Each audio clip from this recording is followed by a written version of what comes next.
So, first of all, I want to thank all of you who are praying for me. सबसे पहले तो मैं आप सबका धन्यवाद देना चाहता हूँ, आप सब जो मेरे लिए प्रार्थना कर रहे हो, Because I want to do full justice to this study because it's so important. क्योंकि मैं इस अध्ययन के साथ पूरा न्याय करना चाहता हूँ, क्योंकि ये बहुत ही महत्वपूर्ण है।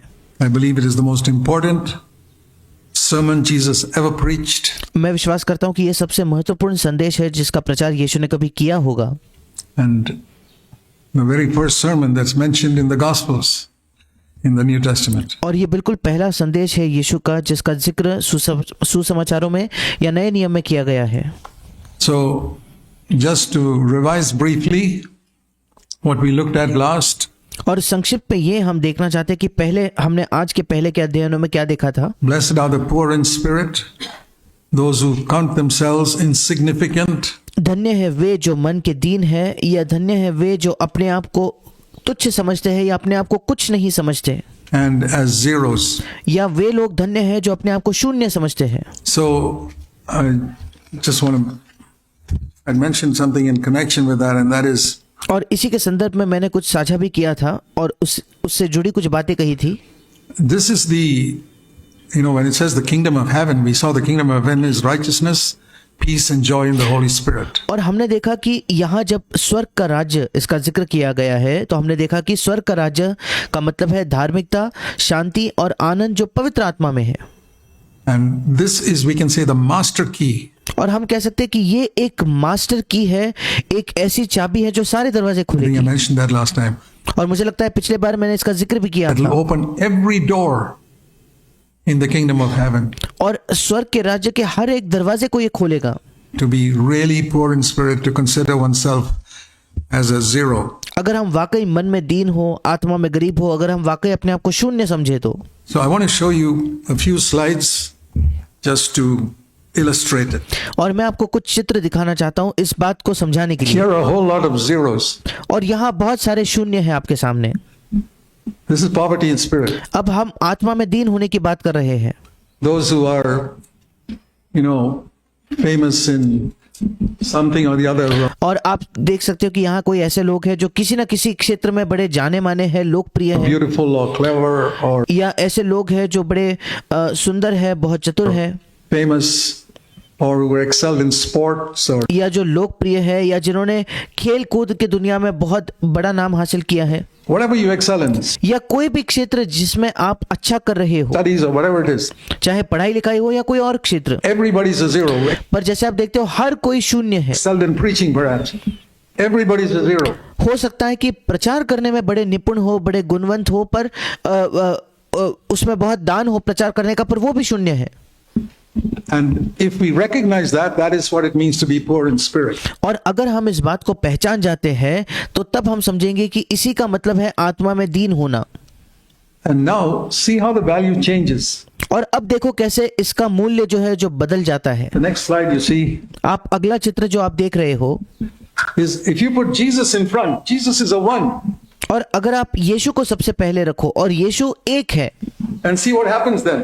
और फिर देखो यीशु जिसकी एक संख्या हमने लिखी है वो आगे रखकर क्या होता है। The zeros become, in a moment, it becomes 1 billion. और एक ही क्षण में ये जो सारे शून्य है ये एक क्षण में 10 करोड़ बन जाते हैं। Blessed are the poor in spirit, for theirs is the kingdom of heaven. धन्य है वे जो आत्मा में दीन है, क्योंकि स्वर्ग का राज्य उन्हीं का है। Okay, we go to the next slide. हम अगले चित्र को देखेंगे। Now, even if there's only one person, all the others don't want to join with the Lord. अब सोचकर देखिए कि केवल एक ही व्यक्ति है और बाकी जो लोग हैं वो प्रभु के साथ नहीं जुड़ना चाहते। One person, and the Lord is with him, he is more valuable than all these other people. और एक व्यक्ति जो अगर प्रभु उसके साथ है तो वो ज्यादा मूल्यवान है इन सारे अन्य लोगों से। Put together. इन सारे अन्य लोगों को एक साथ जोड़ दो फिर भी ये व्यक्ति ज्यादा मूल्यवान होगा।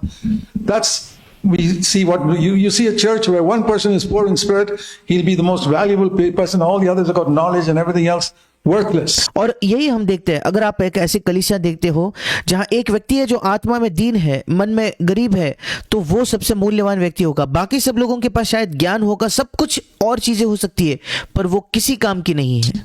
Okay, now supposing one more person gets added to this 10. It doesn't अब मानकर देखिए कि एक और व्यक्ति इस 10 में जुड़ जाता है तो become 11. अब ये अचानक 11 नहीं बन रहा, It becomes 100.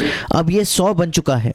That's the value of being poor in spirit. और आत्मा में दीन होना, मन में दीन होना, आत्मा में गरीब होने का यही मतलब 10 है। plus 1 is 100, 10 में 1 जोड़ दो तो वो 100 हो जाता है, not 11. 11 नहीं होता।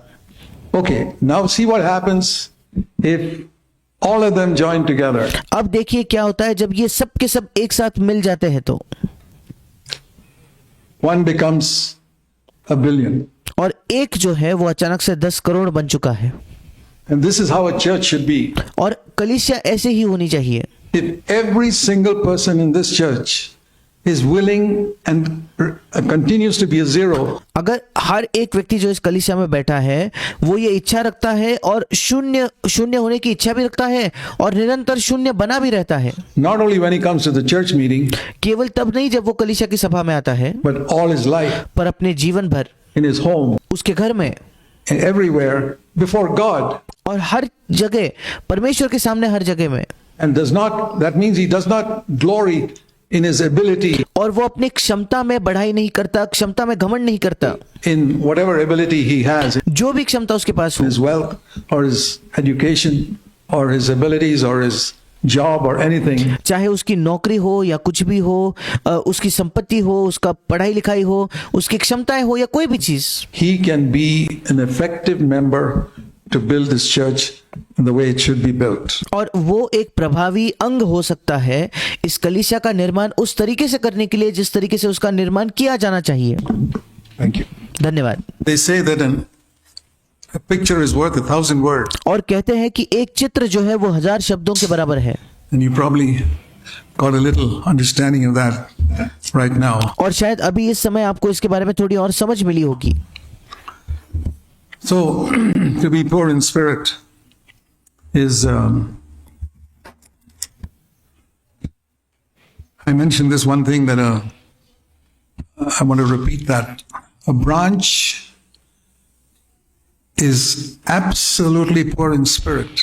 और आत्मा में दीन होना, जैसे मैंने इस बात का जिक्र भी किया था कि एक जो डाली होती है वो पूर्ण तौर पर आत्मा में गरीब है, मन में दीन है, Recognizes I can produce nothing और वो डाली इस बात को पहचानती है कि मैं कुछ उत्पन्न नहीं कर सकती if I do not remain in the tree all the time. अगर मैं निरंतर पेड़ में बनी न रहूं तो, Just because I was in the tree for many years. केवल इसलिए क्योंकि मैं कई वर्षों से उस पेड़ में बना था। Some of us have been believers for many years. और हम में से कुछ है जो कई वर्षों से विश्वासी रहे हैं, But you can be cut off. पर हो सकता है कि आप काट दिए जाओ। It means you don't depend on the Lord today as you did all these past years.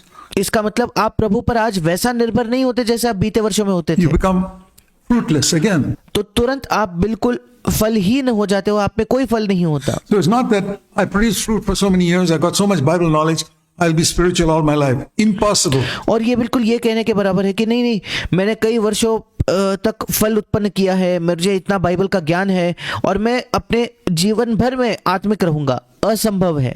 The branch, even if it's produced fruit for 50 years, if there's a slight disconnection from the tree, it stops producing fruit. जब हम डाली को देखते हैं, अगर 50 वर्षों से उसी डाली पर वो फल ला रही है, फिर भी अगर वो पेड़ से थोड़ा भी अलग हो जाए, अलगाव आ जाए, तो वो फल उत्पन्न करना बंद कर देती है वो डाली। It has to be continuous. So फल लाने के लिए उसे निरंतर जुड़ा हुआ होना चाहिए। poverty of spirit is not something that I get once and I'm going to have forever. और इसलिए आत्मा की दीनता या मन की गरीबी ये नहीं जो मुझे एक बार मिलता है और जो हमेशा के लिए मेरे पास होगा। Think of the branch. The branch can break off from the tree, even if it's produced fruit for 50 years. और उस डाली के बारे में सोचकर देखिए, एक डाली पेड़ से कट कर कुछ नहीं उत्पन्न कर सकती, इसके बावजूद कि बीते 50 वर्षों में शायद उसने बहुत फल लाया होगा। Remember that. कृपया इसे याद रखें। Okay. We go on to the next thing, that is, blessed are those who mourn. और ठीक है, अब हम अगले वस्तु की ओर जाएंगे और अगली चीज जो लिखी है, धन्य है वे जो शोक करते हैं। Now, these are all values which the world doesn't value. अब ये सारे ऐसे मूल्य हैं जिन मूल्यों को संसार बड़ा नहीं समझता। In the world, it says, blessed are those who laugh and are happy and make others laugh and joke, etc. But और इस संसार में ऐसा कहा जाता है कि धन्य है वे लोग जो हंसते हैं, जो खुश है, जो दूसरों को हंसाते हैं, जो मजाक करते हैं और ऐसी अन्य चीजें। I never see Jesus cracking a joke throughout the Gospels. पर मैं कभी नहीं देखता कि यीशु मसीह ने सारे सुसमाचारों में कोई जोक किया होगा या कोई मजाक किया होगा। I believe he had a sense of humor. और मैं विश्वास करता हूँ कि यीशु मसीह में एक हंसी की एक भावना जरूर थी। वो चीजों को हंसी के नजरिए से देख सकता Because था। when he speaks about a beam in your eye and a speck in another's eye, or straining at a gnat and swallowing a camel, क्योंकि जब यीशु मसीह बात करता है कि आपके आंख में लट्ठा होना और सामने वाले के आंख में तिनका होना, या मच्छर को छान कर एक ऊंट को निगल जाना, there is a certain amount of humor there. So I don't और वहां कुछ मात्रा में हम एक हंसी की प्रवृत्ति देखते believe हैं। Jesus was without humor. और मैं इसलिए ये विश्वास नहीं करता कि यीशु मसीह बिल्कुल भी उसके अंदर कोई हास्य वृत्ति नहीं थी। But he was not a joker.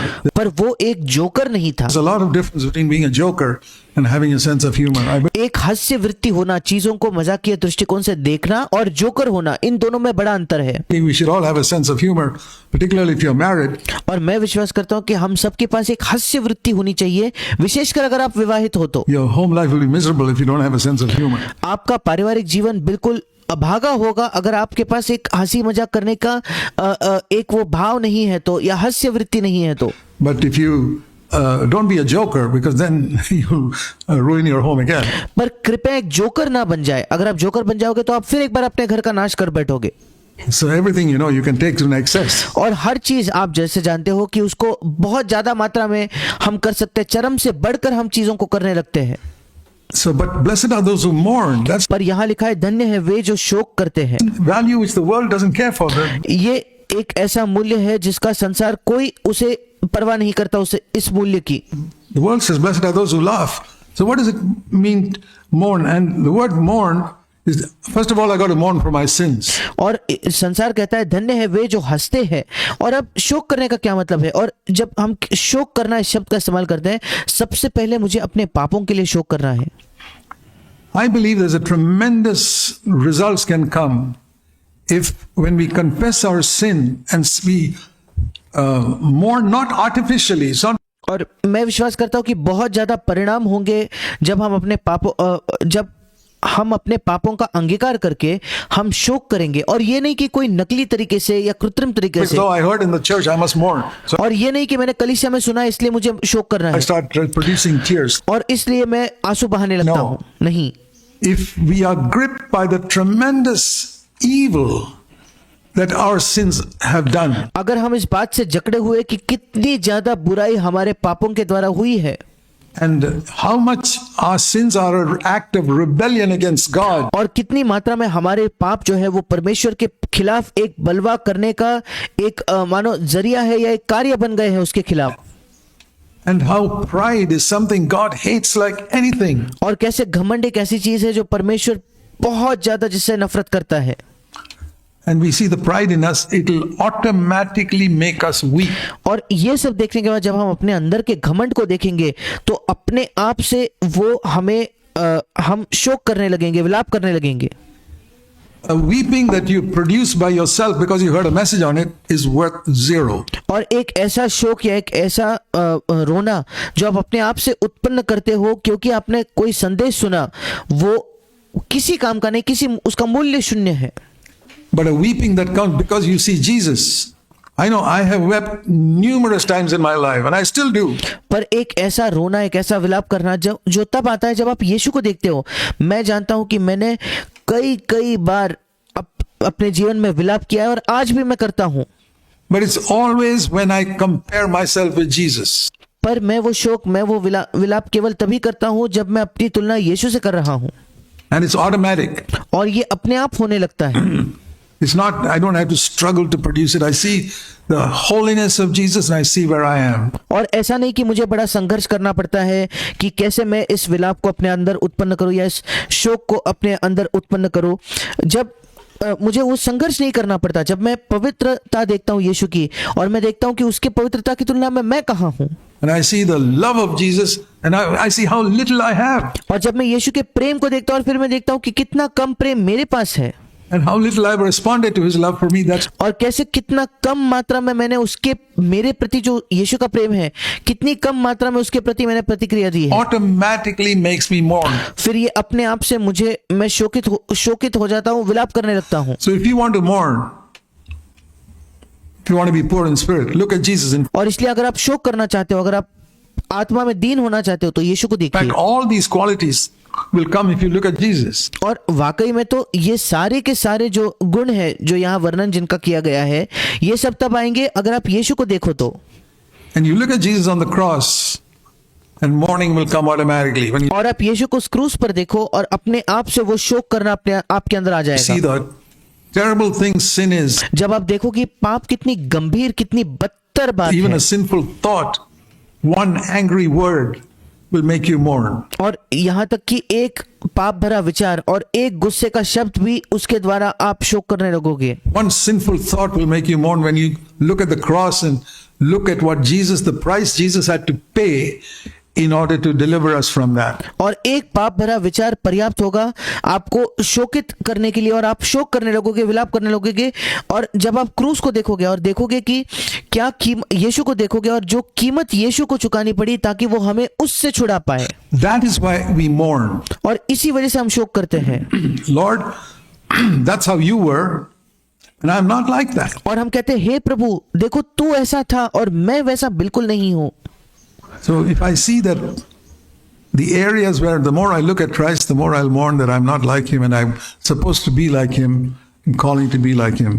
और तब मैं देखता हूं कि जितना अधिक मैं मसीह को देखूंगा उतना अधिक मैं शोक करूंगा कि मैं उसके समान नहीं हूं और मुझे उसके समान होना है और मुझे उसके समान होने की बुलाहट भी है। And also, it's I'm weeping not for myself, but also, you go from grade 1 to grade 2 to grade 3. और अब मैं केवल अपने आप के लिए शोक नहीं कर रहा और उसी के साथ साथ बिल्कुल जैसे हम पहली कक्षा से फिर दूसरी कक्षा में फिर तीसरी कक्षा में और आगे आगे जाते रहते हैं वैसे ही। Paul was a man who wept for others. पौलुस एक ऐसा व्यक्ति था जिसने औरों के लिए शोक किया, औरों के लिए विलाप किया। Jesus wept when he looked at Jerusalem. और यीशु मसीह ने भी खुद एक विलाप किया, एक शोक किया जब उसने वो रोने लगा जब उसने यरूशलेम को देखा तो। So that is one step higher where I've finished mourning with my own sins. I mean, that continues. और ये एक कदम आगे है, मतलब मैं अपने खुद के पापों के लिए मैंने रोना बंद कर दिया है। हाँ, वो जारी तो रहता है, but to feel sad when I see other people sinning, that's a very high level. पर तब बुरा लगना जब मैं दूसरे लोगों को पाप करते हुए देखता हूं, तब दुखी होना, ये तो बहुत ऊंचा स्तर है।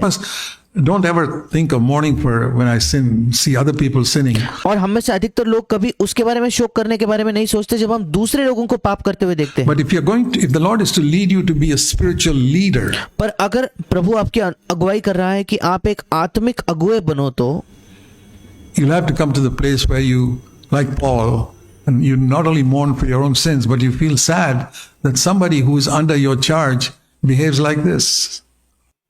और अगर पौलुस आपको अगर प्रभु आपको एक आत्मिक अगुवा होने के लिए आगे बढ़ा रहा है तो आपको उस स्थान पर आना पड़ेगा जैसे पौलुस के समान। आप केवल अपने खुद के पापों के लिए शोक नहीं करते, रोते नहीं, बल्कि आपको तब भी दुखी होता है जब कोई व्यक्ति जो आपके अधिकार के अधीन है वो इस तरह का बर्ताव कर रहा है। And that's how Paul says he wept over people. और वैसे पौलुस दूसरे लोगों के लिए रोया। And I remember years ago when the Lord called me through Isaiah 49. और मुझे याद है कई वर्षों पहले जब प्रभु ने मुझे यशायाह 49 के द्वारा मुझे बुलाया था। I want to show you something there which the Lord showed me then. और मैं आपको कुछ दिखाना चाहता हूँ जो उस समय प्रभु ने मुझे दिखाया था। This is the passage through which the Lord called me to serve Him. और ये वो भाग है जिसके द्वारा प्रभु ने मुझे बुलाया कि मैं उसकी सेवा करूं। 60 years ago. 60 वर्षों पहले। And in Isaiah 49, it says here that to be a leader of God's people, और यहाँ यशायाह 49 में कहता है परमेश्वर के लोगों का अगुवा होने के लिए। Isaiah 49:10, it has really challenged me through all these years. और यशायाह 39:10 ने वाकई इन सारे वर्षों में मुझे चुनौती दी है। In the middle of Isaiah 49 verse 10, यशायाह 39 और उसका 10वां वचन, उसके it बीच में, says, He who has compassion on them will lead them. और वहां लिखा है क्योंकि वो जो उन पर दया करता है, इंग्लिश में लिखा है तरस खाता है, वही उनका अगुवा होगा। And that's what the Lord spoke to me. और यही बात प्रभु ने मुझसे कही। You cannot lead anybody if you don't have compassion on them. और तुम तब तक किसी की अगुवाई नहीं कर पाओगे जब तक तुम उन पर तरस नहीं खाते। They may be stupid, और वे मूर्ख हो सकते they may हैं, be foolish, वे मूर्खतापूर्ण बातें कर सकते हैं, they may deliberately do things, they may accidentally do things, और हो सकता है कि वे जानबूझकर चीजें करें, हो सकता है कि वे गलती से चीजें करें, or they may never learn despite your warning them so many times. और शायद कई बार उन्हें चेतावनी दिए जाने के बाद भी वे सीखते नहीं होंगे। If you have compassion, you can lead your children in the right direction. अगर आपके अंदर तरस है तो आप अपने बच्चों को सही मार्ग पर ले जा सकते हो, उनका मार्गदर्शन कर सकते हो। If you have compassion, you can be a spiritual leader. अगर आपके पास तरस है तो आप एक आत्मिक अगुवे बन सकते हो। So it's not just a question of knowing the Bible and getting up and being able to preach. A lot of people have got this wrong idea. और ये पर्याप्त नहीं है कि आपके पास केवल बाइबल है इसलिए आप बाइबल जानते हो और फिर खड़े होकर प्रचार करते हो। कई लोगों के पास ये एक गलत विचार उनके मन में है। I wish I could get up there and sit in the pulpit and preach. और कई लोग सोचते हैं काश मैं वहां जाकर पुलपिट में बैठकर या पुलपिट में खड़ा होकर प्रचार कर पाता। Now I'll tell you this. और मैं आपको ये बताना चाहता I've हूँ, seen this through the years. मैंने कई वर्षों में इस बात को देखा है। All the people who have got a lust to get up here and preach, they fall away from the church. और वे सारे लोग जिनके अंदर एक लालसा है कि यहाँ खड़े होकर प्रचार करने की, वे कलीसिया से गिर जाते हैं, हट जाते It's हैं। happened in this church. और ये इस कलीसिया में भी हुआ है। Those who had a lust to get up here and preach will fall away. जिन लोगों के अंदर ये लालसा थी कि वे उठ खड़े होकर यहाँ प्रचार करें, वे गिर जाते हैं। There are people whom God calls to sit here and preach, and there are people who got a lust to get there. They'll all fall away. And और यहाँ ऐसे कुछ लोग हैं जिनको परमेश्वर बुलाता है कि वह यहाँ आकर प्रचार करे, और ऐसे भी कुछ लोग हैं जिनके अंदर केवल एक लालसा है कि वे यहाँ आकर प्रचार करें, और ये जो दूसरे श्रेणी के लोग हैं वे सबके सब गिर जाएंगे। guarantee any of you who have a lust to be a leader and a preacher, I tell you today itself, you will fall away. और मैं आपको इस बात की गारंटी देता हूं जिनके अंदर एक लालसा है अगुवा बनने की, प्रचारक बनने की, आज ही मैं बताता हूं कि आप गिर जाओगे। Do you want to be a leader of God's people? क्या आप परमेश्वर के लोगों के अगुवे होना चाहते हो क्या? I believe God needs many leaders in this church. मैं विश्वास करता हूं कि परमेश्वर को इस कलीसिया में कई अगुवों की आवश्यकता है, कई अगुवों की आवश्यकता है। Begin with compassion. शुरू कीजिए तरस खाने से। He who has compassion on them. और क्योंकि जो उन पर तरस खाएगा, Begin with mourning for your own sin. शुरू वहां कीजिएगा कि आप पहले अपने पापों के लिए शोकित होते हो, And then you can move on from there. You know, like a father. और फिर आप वहां से आगे बढ़ सकते हो, बिल्कुल एक पिता के समान। Think of a father. एक पिता के बारे में सोच कर देखिए। When a father sees his son going astray, जब एक पिता देखता है कि उसका बेटा भटक रहा है, if he's a good father, a loving father, अगर वो एक अच्छा पिता है, प्रेमी पिता है, तो he's not angry. He secretly weeps before God. तो वो क्रोधित नहीं होता, वो गुप्त में परमेश्वर के सामने जाकर रोता है। Lord, my son is like this, or my daughter is like this. Look what वो प्रार्थना करता है, प्रभु मेरा बेटा ऐसा है या मेरी बेटी ऐसी है, my daughter is doing. देख प्रभु मेरी बेटी क्या कर रही है। That's a good father. ये है एक अच्छा पिता। And spiritually, a leader is to be a father. और आत्मिक तौर पर भी एक अगुवे को एक पिता होने की आवश्यकता है। A man who does not have a father's heart towards God's people is totally unfit to be a leader. और जिस व्यक्ति के पास एक पिता का हृदय नहीं है परमेश्वर के लोगों के प्रति, वो बिल्कुल अयोग्य है एक अगुवा होने के। I've spoken to elders. I work with 300 elders in many parts of the world. और मैं हमेशा हमारे अगुओं से ये बात कहता हूँ, मैंने अगुओं से बात की भी है, और हम 300 अलग अलग अगुवे हैं या प्राचीन हैं इस संसार के कई कई जगहों में जिनके साथ मैं काम करता हूँ, 300 प्राचीन। And what I tell them is, brother, you got to be a father. और मैं जो चीज उनसे कहता हूँ ये है कि भाई आपको एक पिता होना You got होगा, to have compassion, आपके पास तरस होनी चाहिए। not just have an ability to get up and preach. केवल ये नहीं कि आपके पास एक क्षमता है कि आप खड़े होकर प्रचार A lot करते of हो। people think, if I have a little ability to preach, I can be a leader or an elder. कई लोग ये सोचते हैं कि मेरे पास प्रचार करने की थोड़ी सी क्षमता है, इसलिए मैं अगुवा बन सकता हूँ, मैं प्राचीन बन सकता हूँ। Totally wrong. बिल्कुल गलत है। He who has compassion on them will lead them. जो उन पर तरस खाएगा वही उनका अगुवा होगा। That's God's word. ये परमेश्वर का वचन है।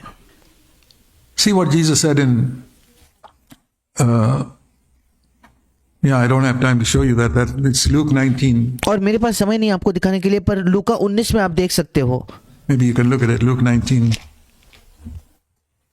and verse. This is what made Jesus a leader. और आइए हम निकालेंगे, हम इस वचन को देख लेंगे। लूका उसका 19 अध्याय, और यही वो बात थी जिसने यीशु मसीह को एक अगुवा बनाया। Luke 19, we know that he chased people out of the temple with a whip. और हम जानते हैं कि यीशु मसीह ने एक कोड़ा बनाकर जो वहां लोग थे उन्हें बाहर निकाला But then मंदिर से। before it's Luke 19 and verse 45. और ये लूका 19 उसके 45 वचन में इसका जिक्र किया गया है। Jesus entered the temple and began to drive out those who were selling, saying, "Don't make my father's house a robber's den." 45 और 46 वचन, तब वो मंदिर में जाकर बेचने वालों को बाहर निकालने लगा और उनसे कहा, लिखा है मेरा घर प्रार्थना का घर होगा, परंतु तुमने इसे डाकुओं की खो बना दिया है। Verse 46. 46 वचन। But what many people see that, how strict Jesus was, because they were making money. और यहाँ अधिकतर लोग ये देखते हैं कि देखो यीशु कितना कठोर था, कितना सख्त था, क्योंकि वो पैसे कमा रहे थे। A godly leader will always be against those who are trying to get money out of others in the church. एक ईश्वरीय अगुवा हमेशा उन लोगों के खिलाफ होगा जो दूसरों से पैसा लेने की कोशिश करते हैं, कलीसिया में जो दूसरों से पैसा छीनने की कोशिश करते हैं। I've been against it for 50 years in India and I'm against it here. और 50 वर्षों से भारत में मैं इसके खिलाफ रहा हूं और आज भी मैं यहाँ भी इसके खिलाफ हूं। Those who are asking other people, give me money for this, give me money for that, give me money for that, even for registries. I'm 100% against it because it is asking people for money. और जो लोग कहते हैं दूसरों से कि देखो मुझे इसके लिए पैसा दो, उसके लिए पैसा दो, और मुझे यहाँ तक कि रजिस्ट्रीज के लिए पैसा दो, जैसे यहाँ इस देश में, यूएस के देश में होता है कि किसी आपके जन्मदिन या किसी कार्यक्रम पर आप दूसरों से पहले ही तोहफा मांग रहे हो कि मुझे ये चाहिए वो चाहिए। मैं 100% उसके खिलाफ हूँ। क्यों? क्योंकि आप लोगों से पैसा मांग रहे हो। And this is what these people were doing. और ये लोग यही कर रहे थे। They were asking people for money and और वे लोगों से पैसा मांग रहे Jesus थे। took a whip and chased them out. और यीशु मसीह ने कोड़ा लेकर उन्हें बाहर निकाला वहां से। And many people don't understand why I am so strict on that matter. Well, और कई लोग ये नहीं समझ पाते कि मैं इस मामले में क्यों इतना कठोर हूँ, क्यों इतने सख्ती से बात करता हूँ। many people didn't understand Jesus और कई लोगों ने तो यीशु को भी नहीं समझा when he था, took a whip either. जब यीशु ने खुद एक कोड़ा उठाकर उन्हें भगाया। So I'm not surprised if people don't understand me. But the और इसलिए मुझे कोई आश्चर्य नहीं होता अगर लोग मुझे नहीं समझते तो। point I want you to notice here is, before he did that, what did he do? पर मुख्य बात ये जो मैं चाहता हूँ कि आप जिस पर ध्यान दें वो ये है कि इससे पहले यीशु ने उनको बाहर निकाला, इससे पहले उसने क्या किया? Go to verse 41. 41 वचन में जाइए That's where you got to begin. और आपको शुरू यहाँ करना होगा। The whipping of Jesus began with weeping. और यीशु मसीह का कोड़े से भगाना, इसकी शुरुआत हुई थी रोने से या विलाप करने से। He wept and then he whipped. पहले वो रोया और फिर उसने कोड़ों से मारकर बाहर निकाला। Verse 41. 41 वचन। When he approached Jerusalem, he saw the city and he wept over a city. जब वो निकट आया तो नगर को देखकर, मतलब यरूशलेम को देखकर उस पर रोया। He said, "Oh, if only you had known the things which make for peace, but now they are hidden from your eyes." 42 वचन, यीशु ने कहा, क्या ही भला होता कि तू ही इसी दिन में कुशल की बातें जानता, परंतु अब वो तेरी आंखें से छिप गई है। Because I know how God is going to judge you. और क्योंकि प्रभु कहता है मैं जानता हूँ कि परमेश्वर तुम्हारा न्याय कैसा करने Your वाला है। enemies will throw up a barricade against you and surround you. और तुम्हारे जो शत्रु है वो तुम्हारे बैरी तुम्हारे खिलाफ मोर्चा बांधकर तुम्हें हर जगह से And दबाएंगे। they'll level you to the ground and your children, and they'll not leave one stone upon another. और वे तुझे और तेरे बालकों में जो है मिट्टी में मिला देंगे, किसी को नहीं छोड़ेंगे, और वे एक पत्थर पर भी दूसरे पत्थर को न छोड़ेंगे। Then he took the whip. और इसके बाद उसने यीशु मसीह ने कोड़ा उठाया। Lord, remember this balance. और इस संतुलन को कृपया याद रखिए। He wept before he whipped. और बाहर निकालने से पहले, कोड़े से बाहर निकालने से पहले उसने रोया, वो विलाप किया। Blessed are those who mourn, for they shall be comforted, or धन्य है वे जो शोक करते हैं, क्योंकि वे सांत्वन पाएंगे they shall be strengthened. The word या वो सामर्थ पाएंगे। comfort, COMFORT. Think of that last part. FORT is a fort. और इंग्लिश में जो सांत्वन के लिए शब्द है कंफर्ट, COMFORT, उसका जो अंतिम भाग है उसे फोर्ट कहते हैं। फोर्ट यानी हिंदी में दुर्ग। So comfort is not just, showing compassion to somebody who's gone through some sorrow. और हिंदी में लिखा है शांति पाएंगे, इंग्लिश में लिखा है वे लोग सांत्वन पाएंगे। अब सांत्वन का केवल ये मतलब नहीं कि आप किसी पर तरस खाते हो, किसी पर दया दिखाते हो, एक ऐसा व्यक्ति जिसने दुख सहा है। It's more than that. सांत्वन मतलब बाइबल में इससे भी अधिक है। In the scriptures, it speaks about a strengthening. और बाइबल में जिक्र किया गया है एक बलवंत किए जाने की। And Paul speaks about it in 2 Corinthians in chapter 1. और पौलुस इसका जिक्र करता है 2 कुरिन्थियों उसके पहले अध्याय में। In 2 Corinthians 1, Blessed are those who mourn, they shall be comforted. Here, 2 कुरिन्थियों उसका पहला अध्याय। और क्योंकि यीशु ने कहा धन्य है वे जो शोक करते हैं, क्योंकि वे शांति पाएंगे या उनका सांत्वन किया जाएगा। 2 Corinthians 1, 3 and 4. और अब हम देखते हैं 2 कुरिन्थियों उसका पहला अध्याय उसका 3 और 4 वचन। Blessed be the God and Father of our Lord Jesus Christ, the Father of mercies and the God of all comfort.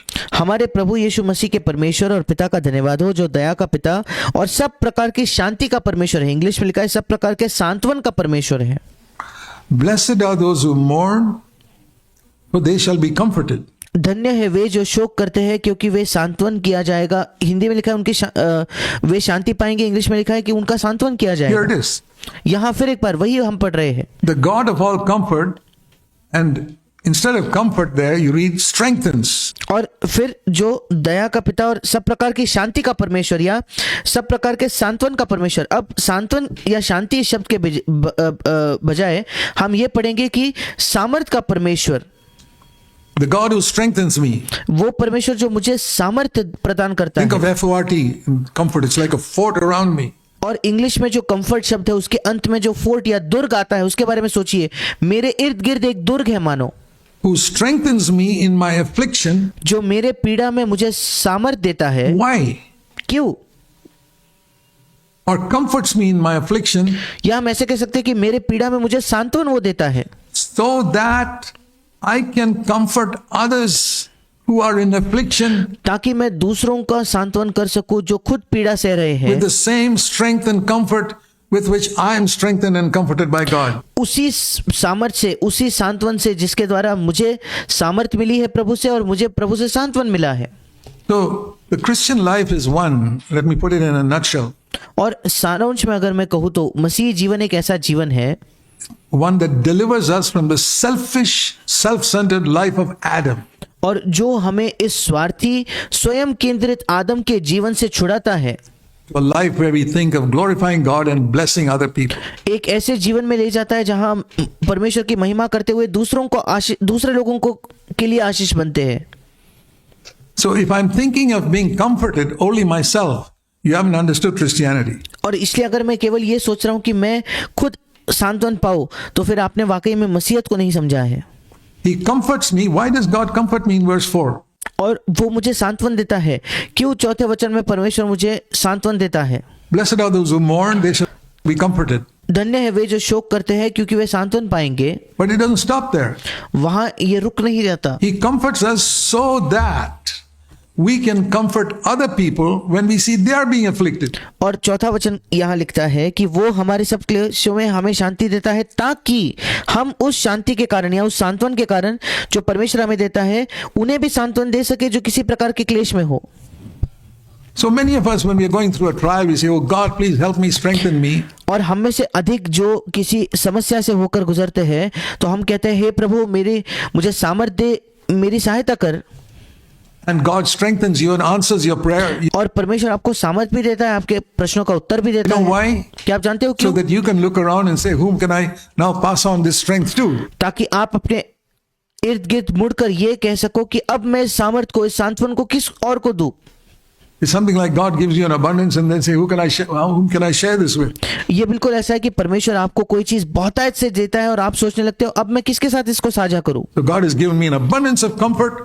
और वैसे ही परमेश्वर ने मुझे सांत्वन बहुतायत से दिया है। Now whom can I share this with? अब ये सांत्वन मैं किसके साथ साझा करूं? That's how I feel, that's how any true preacher should feel. And और मुझे ऐसा ही लगता है और कोई भी सच्चा प्रचारक उसके मन में यही भावना होनी that's चाहिए। exactly how I feel as a preacher of God's word, that God has revealed so much to me in his word. What shall I do with it? और बिल्कुल ऐसे ही मुझे लगता है, मैं जो परमेश्वर के वचन का प्रचारक हूं, कि परमेश्वर ने मुझे इतना कुछ उसके वचन में मुझ पर प्रकाशित किया है। Store it up myself? उसके साथ मैं क्या करूं? क्या मैं अपने आप के लिए उसे बटोर कर रखूं क्या? It's like a wealth God has given me. ये एक ऐसे धन के समान है जो परमेश्वर ने मुझे दी है। It's given me so that I can pass it on to others. मुझे वो धन इसलिए मिला है ताकि मैं दूसरों को वो दे पाऊं। And dear brothers, even if you are not a preacher like me, if God has done one single thing for you, think of somebody you can share it with. Even और मेरे प्रिय भाइयों, अगर आप प्रचारक नहीं हो फिर भी, मेरी तरह प्रचारक नहीं हो फिर भी, अगर परमेश्वर ने आपके लिए एक इकलौती चीज भी की है तो किसी व्यक्ति के बारे में सोचिए जिसके साथ जाकर आप इसे साझा कर सकते a हैं। simple thing like Jesus died for your sins. You know that much? और यहां तक कि इतनी साधारण सी बात कि यीशु मेरे पापों के लिए मरा। अब क्या आप इतना तो जानते हो क्या? There are many people around you who don't know it. आपके इर्द गिर्द ऐसे कई लोग हैं जो इसको भी नहीं Your जानते, relatives, आपके रिश्तेदार। etc. So God strengthens us, gives us something so that we can give to somebody else. और वैसे ही परमेश्वर हमें सामर्थ देता है, हमें कुछ देता है ताकि हम वो चीजें दूसरों को दे पाए। So a person who receives from God and doesn't give out is going to be like a stagnant pool. और एक ऐसा व्यक्ति जो परमेश्वर से हासिल तो करता है पर वो आगे देता नहीं, वो एक स्थिर पानी की तरह जो जम जाता है किसी गड्ढे में, उस पानी के समान बनेगा। I feel in the land of Israel there are two pools of water. और मैं देखता हूं कि इस्राएल का जो देश था उसमें दो पानी के कुंड थे। One is the Sea of Galilee, एक था गलील का समुंदर north, जो उत्तर में था, and the other is a Dead Sea at the bottom. और दूसरा एक मरा हुआ समुंदर था जो जिसको इंग्लिश में डेड सी कहते हैं, जो इस्राएल के दक्षिण में बिल्कुल नीचे वो था। The river Jordan flows between them. और यार्दन नदी जो है वो इन दो समुंदरों के बीच में बहती है। And I feel these two seas in Israel are two parables. और मुझे लगता है कि इस्राएल में ये जो दो समुंदर है ये दो दृष्टांत है। The Sea of Galilee gives out the water that it gets, and it's always fresh. और जो गलील का समुंदर है, जिस पानी को उसे मिलता है, उसे जो भी पानी मिल रहा है वही पानी वो आगे दे देता है और इस वजह से वो हमेशा ताजगी से भरा हुआ है। The Dead Sea at the bottom receives all the water and just stagnates and stagnates and stagnates. You can't drink it. It's just full of salt. और जो दूसरा समुंदर है जिसको खारा समुंदर भी कहा जाता है या इंग्लिश में डेड सी या मरा हुआ समुंदर कहा जाता है, वो दक्षिण में है, उसे सारा पानी मिलता है, वो पानी मिलते रहता है और वही का वही, वो पानी वही स्थिर है, वही कहीं आगे नहीं बढ़ रहा, वही का वही है, आप उसे पी नहीं सकते, वो नमक से पूरा भरा हुआ है। So that's what happens. और यही होता If है। you receive and receive and receive, and there's a great danger of many people sitting in the church.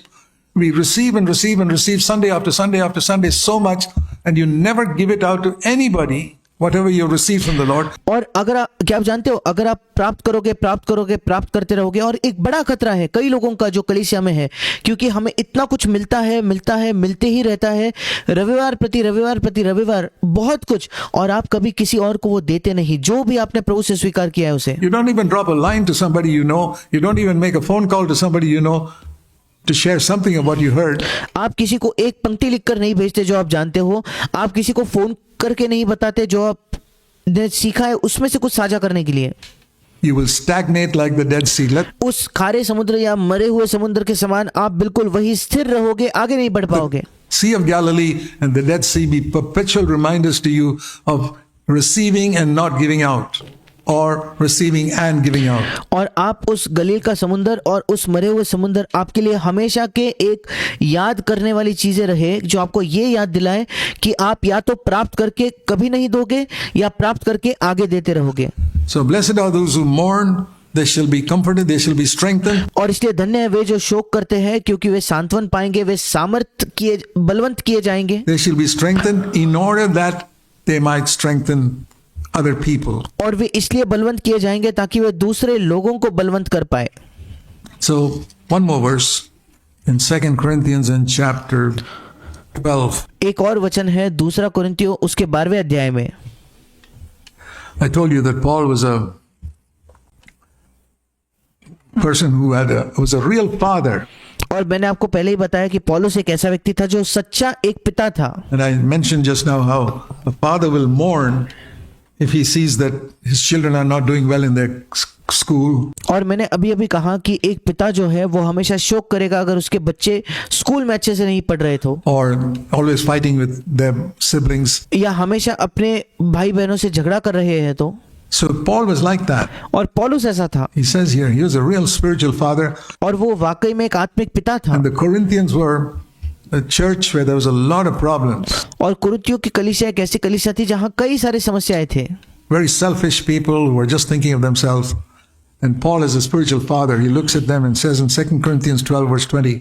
और बहुत ही स्वार्थी लोग जो केवल अपने आप के बारे में सोच रहे थे, और पौलुस एक आत्मिक पिता है, वो उनकी ओर देखकर ये कहता है दूसरा कुरिन्थियों 12:20 में, I am afraid that perhaps when I come I may find you to be not what I wish and you will find me to be not what you wish.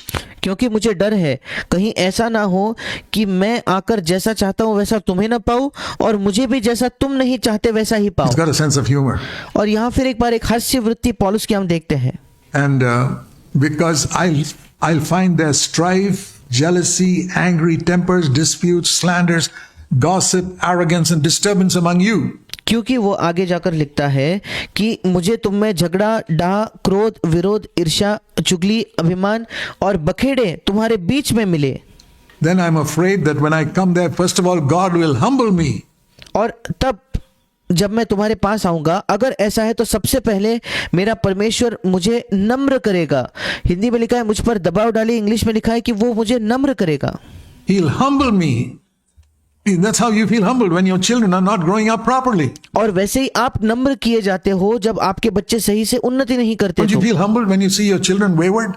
क्या आप नम्र नहीं होंगे जब आप अपने बच्चों को भटका हुआ देखोगे? That's exactly how Paul felt towards the Corinthian church. और कुरिन्थियों की कलीसियाओं के प्रति बिल्कुल ऐसे ही भावना पौलुस की थी। I was here for 1.5 years with these people, and these people have turned out to be like this. I preached so many sermons to them, and they still haven't turned out properly. और मैं यहाँ 1.5 साल से था और फिर भी ये लोग ऐसे निकल गए, और मैंने कितना उनके सामने प्रचार किया पर फिर भी वे सही से उन्नति करके आगे नहीं बढ़े हैं। And he's grieved. A true spiritual leader will be grieved. He और वो शोक करने लगता है। एक सच्चा आत्मिक अगुआ जो है वो शोक करता है, won't be angry. वो गुस्सा नहीं होगा। And I may mourn. There again it is. और फिर एक बार पौलुस उसी वचन में आगे कहता है कि मुझे शोक करना पड़े। Paul, blessed are those who mourn.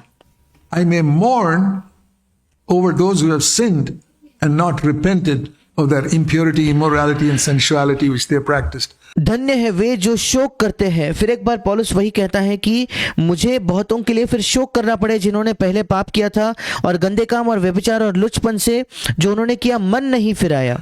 A true spiritual leader, if he's a spiritual father, एक सच्चा आत्मिक अगुआ अगर वो एक आत्मिक पिता है तो when he sees sin in his congregation, he won't just preach against it and say, okay, goodbye, live as you like. अगर वो अपने कलीसिया में एक सच्चा आत्मिक अगुआ जो है, जो आत्मिक पिता है, वो अगर अपने कलीसिया में पाप देखता है तो वो केवल उसके खिलाफ प्रचार करके वहां से चले नहीं जाएगा। No. That is a stranger. वो ये नहीं कहेगा चलो ठीक है मैं अब चला, तुमको जैसा जीना है जियो। नहीं, वो तो एक अजनबी है। A spiritual father will mourn, just like an earthly father will mourn. और एक आत्मिक पिता जो है वो शोक करेगा, बिल्कुल जैसा पृथ्वी का पिता शोक करेगा वैसे। The sad thing is, dear brothers and sisters, there are not many fathers in the church today. और दुख की बात यह है मेरे प्रिय भाइयों और बहनों कि कलीसिया में आज अधिक मात्रा में पिता नहीं है। A pastor, he works there because he found that that church will give him the highest salary. एक पासवान वहां काम करता है क्योंकि उसने वहां देखा कि उधर की कलीसिया उसे सबसे ज्यादा तनख्वाह दे रही थी। Just like CEOs look for the company that will give them the highest salary, pastors going around looking which church will give them the highest salary. और जैसे कंपनी के सीईओ जो होते हैं अलग अलग कंपनी को ढूंढते हैं कहाँ उनके सबसे ज्यादा तनख्वाह मिलेगी, वैसे ही आज पासवान है जो हर कलीसिया में जा जाकर ढूंढते हैं कि सबसे ज्यादा तनख्वाह उन्हें कहाँ मिलेगी। And once they've got the salary there, then they look for another church which will give them a still higher salary. और जब उन्हें वहां तनख्वाह मिल जाती है तब वो किसी और कलीसिया को ढूंढते हैं जहां उनको इससे भी ज्यादा तनख्वाह मिले। They're not fathers. तो ये पिता नहीं है। That's the tragedy. That's why we've been against that system in all our CFC churches all these years. और ये दुख की बात है और इसी वजह से हम इस प्रणाली के खिलाफ खड़े हुए हमारे सीएफसी कलीसियाओं में इन बीते सारे वर्षों में। We praise the Lord that God has raised up in our church many spiritual fathers who are concerned for the spiritual growth of their children. और हम परमेश्वर की स्तुति करते हैं कि परमेश्वर ने कई अगुओं को, कई आत्मिक पिताओं को हमारे मध्य में खड़ा किया है जिनको अपने लोगों के या अपने बच्चों की आत्मिक उन्नति की परवाह है। And I believe God's given you some real spiritual fathers here. और मैं विश्वास करता हूं कि परमेश्वर ने आप में से कुछ आप लोगों को वास्तविक एक सच्चे आत्मिक पिता यहाँ दिए Who हैं are concerned for you जिनको आपकी परवाह है and who don't want anything from you, और जो आपसे और कुछ नहीं but चाहते who want you to grow. पर जो चाहते हैं कि आप उन्नति करें। So blessed are those who mourn, because it says God will comfort them. और इसलिए धन्य है वे जो शोक करते हैं क्योंकि उनका सांत्वन किया जाएगा, या जैसे लिखा है परमेश्वर उनका सांत्वन करेगा। Okay, we don't want to spend forever the Sermon on the Mount.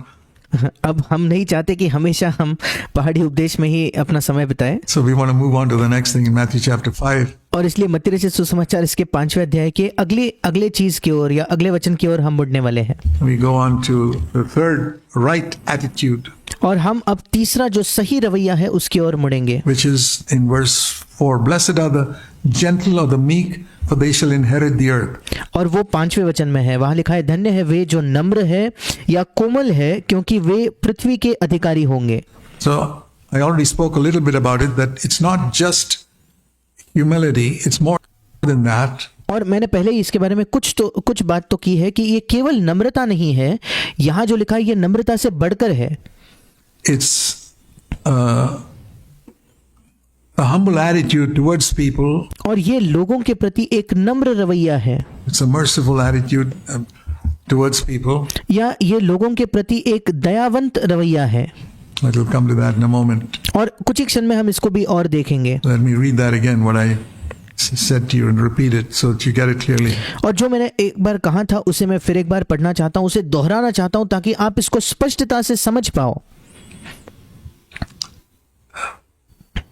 It's a meek is, और यहाँ जो नम्र शब्द इस्तेमाल किया गया है या इंग्लिश में उस शब्द का अर्थ कोमल होता है, इस शब्द का अर्थ ये है a mildness of disposition, स्वभाव में एक कोमलता होना, gentleness of spirit towards God और परमेश्वर के प्रति हमारी आत्मा में एक कोमलता होना मानो।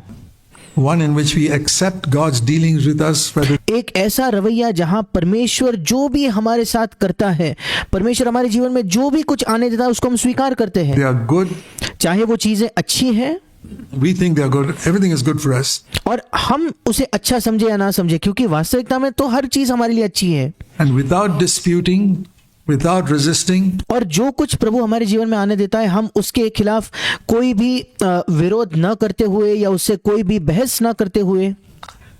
and in the Old Testament, there are those who relied on God to help them and to give them justice against injustice done to them.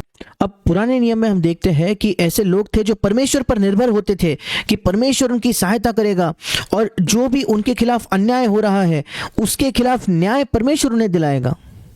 So the meek are those that attitudes towards evil people means knowing God is permitting, like Jesus. God is permitting these people to treat me like this. और जो नम्र लोग हैं या कोमल लोग हैं ये वो है जिनका रवैया दुष्टता या बुराई के प्रति या बुरे लोगों के प्रति ये है, वो जानते हैं कि परमेश्वर इसकी अनुमति दे रहा है, बिल्कुल जैसे यीशु के जीवन में हुआ कि परमेश्वर इन लोगों को अनुमति दे रहा है कि ये लोग मुझसे ऐसा बर्ताव करें। and He's using them to purify me. और परमेश्वर उन लोगों का इस्तेमाल कर रहा है मुझे शुद्ध करने के लिए। That is the attitude Jesus had when people treated Him badly, and He did not retaliate, He did not want revenge, and a meek person is not one who wants to revenge. और यही रवैया यीशु का था जब लोगों ने उससे दुर्व्यवहार किया और उसने प्रतिशोध नहीं लिया, उसने उनके खिलाफ बदला नहीं चाहा। और एक नम्र व्यक्ति वो होता है जिसके हृदय में एक बदले की भावना नहीं है, वो बदला नहीं चाहता। He sees God has permitted this to be done to me. और वो देखता है कि परमेश्वर ने अनुमति दी है कि मेरे साथ ये हो। Blessed are the meek and the gentle. और इसलिए जो नम्र है, जो कोमल है, वे धन्य है। And the interesting thing is, if you turn to Matthew chapter 11, और बड़ी दिलचस्प बात यह है, अगर आप मेरे साथ निकालें मत्ती उसका 11वां अध्याय, तो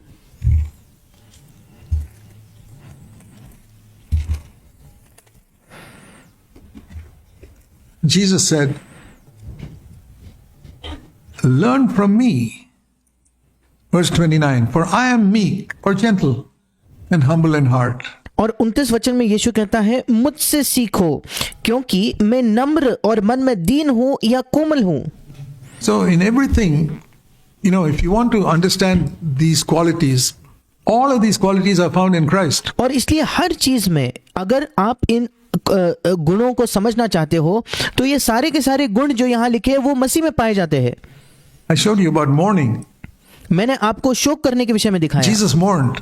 और यीशु मसीह ने खुद शोक किया। Even the very first thing, of poor in spirit, Jesus was the one who was saying, "Father, I only want to do what you want me to do." So, और जो हमने पहले देखा कि आत्मा में दीन होना या मन में गरीब होना, यीशु बिल्कुल वैसा था, क्योंकि वही वो यीशु ही था जो कहता था, पिता मैं केवल वही करना चाहता हूं जो तू चाहता है मैं करूं। almost like a person who was ignorant that he lived on earth. और लगभग हम कह सकते हैं कि यीशु एक बिल्कुल अनजान व्यक्ति के समान जिया जब वो इस पृथ्वी पर था, मानो वो कुछ खुद नहीं जानता था। Every one of these qualities was found in Jesus. इनमें से हर एक गुण यीशु में पाया जाता था। Those who were poor in spirit, Jesus जो आत्मा में दीन थे, was poor in spirit यीशु आत्मा में दीन था, throughout his life. अपने जीवन भर वो आत्मा में दीन था या मन में गरीब था। And those who mourned, Jesus mourned. और जो शोक करते हैं वे धन्य, यीशु शोक करता था। And Jesus was meek. He says in verse 29, "Learn from me, for I am gentle and humble in heart." और यीशु नम्र था, और यीशु भी मत्ती 11:29 में कहता है, मुझसे सीखो क्योंकि मैं नम्र और मन में दीन हूं। And here's the blessedness of, which will come back to what we read in Matthew 5. But और यहाँ एक धन्य होना है जो हम मत्ती 5 में पढ़ते हैं, और हम फिर वहां लौटेंगे, पर उससे पहले here Jesus says, "If you are meek," I'll tell you how you can find out whether you're meek. अब यहाँ हम देखते हैं मत्ती 11:29 में यीशु कहता है, अगर तुम नम्र हो तो मैं तुम्हें बताना चाहता हूं कैसे तुम ये पता कर सकते हो कि तुम नम्र हो या नहीं। Every one of you, आप में से हर एक व्यक्ति just evaluate yourself right now. अभी इसी समय आप अपने आप को जांच कर देखिए। You can find out whether you're meek, gentle and humble by one test. आप ये पा सकते हो कि आप नम्र हो क्या, कोमल हो क्या, दीन हो क्या, एक ही इस परीक्षा से। Do you have constant rest in your soul? क्या आपके मन में निरंतर विश्राम है क्या? If you find unrest, something or the other disturbing you, और अगर आप देखते हो कि आपके मन में बेचैनी है, कोई चीज है जिसने आपको विचलित किया है, जिसने आपको आपके शांति को छीन लिया है, something happened in the home, it disturbs you. You और घर में कुछ हो जाता है और आप तुरंत ऐसे विचलित हो जाते get हो, upset with your wife, you get और आप अपने पत्नी से नाराज हो जाते हो, upset with your husband, अपने पति से आप नाराज हो जाते हो, upset with your boss. आपके बॉस से नाराज हो जाते हो, You are not meek. तो आप नम्र नहीं हो। You don't have this quality. आपके अंदर ये गुण नहीं है। Don't get discouraged. आप निराश ना हो। Go to God and say, "Lord, I want to be honest, I'm not meek because you said if you're meek, you will find rest for your souls." और आप प्रभु के पास जाकर कहिए, प्रभु मैं ईमानदार होना चाहता हूँ, मैं नम्र नहीं हूँ क्योंकि मेरे पास ये नहीं है, क्योंकि यीशु ने खुद कहा, अगर तुम नम्र हो तो तुम अपने प्राण के लिए या अपने मन में विश्राम पाओगे। That's the proof. और ये सबूत है। And the Lord says here, "Blessed are the meek, for they shall inherit the earth." और यहाँ प्रभु कहता है, धन्य है वे जो नम्र है क्योंकि वे पृथ्वी के अधिकारी होंगे। It's the opposite of the values in the world. और संसार के जो मूल्य है इसके बिल्कुल विपरीत ये सारी चीजें हैं।